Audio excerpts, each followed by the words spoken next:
The Ohio State Reformatory. This Gothic castle-like structure was built in 1896 with the noble goal of reforming juvenile and young adult offenders.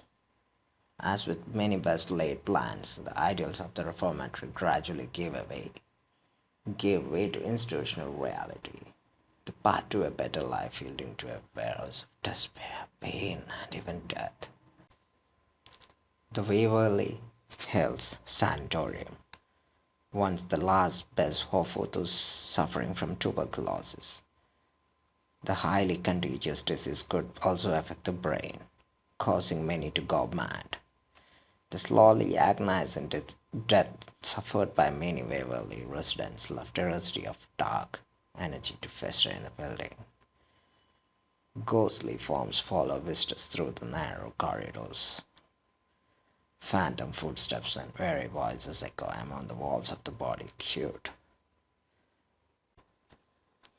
The trance, the Allegheny lunatic asylum. Before 19th century reform revealed mental illness to be a medical condition.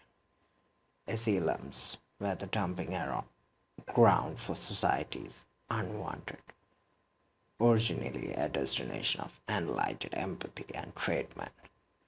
The famed Kirkbride method emphasized installations and architecture that afforded a pleasant aesthetic.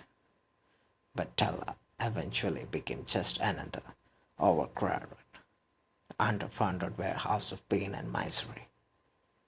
When the doors finally closed for good in 1994, the confused spirits of many former patients stayed locked inside. The Red Onion Saloon. Many who flocked to Alaska during the gold rushes of the 19th century never made it past the stacking town of Skagway.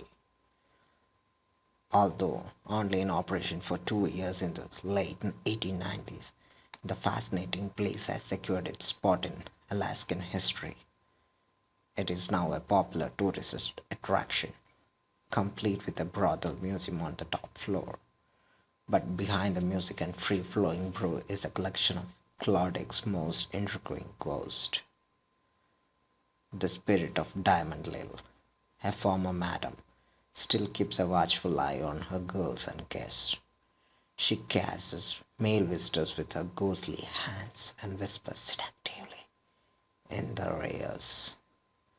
A male presence intimidates unsuspecting staff and patrons, bullying both from beyond the grave.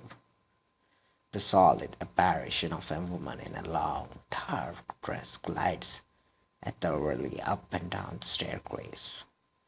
The gaiety of current clients cannot silence the spirit of those who refuse to be forgotten. The Lake County History Center. The museums are an often underspread source of paranormal activity. For example, the Lake County History Center has everything one could ask for in a haunted location. It was once the site of the Lake County Poorhouse, a facility that housed the dispossessed of society, the poor, the infirm, the mentally ill, widows, and orphan children. Mixing some prisoners and criminally insane, you have got a melting pot of misery. The basement had dirt floor cells with iron doors, cages of the unruly. In contrast, a significant portion of the building was a beautiful home for the facility's superintendents and their families, elegantly furnished with posh amenities of the Victorian era.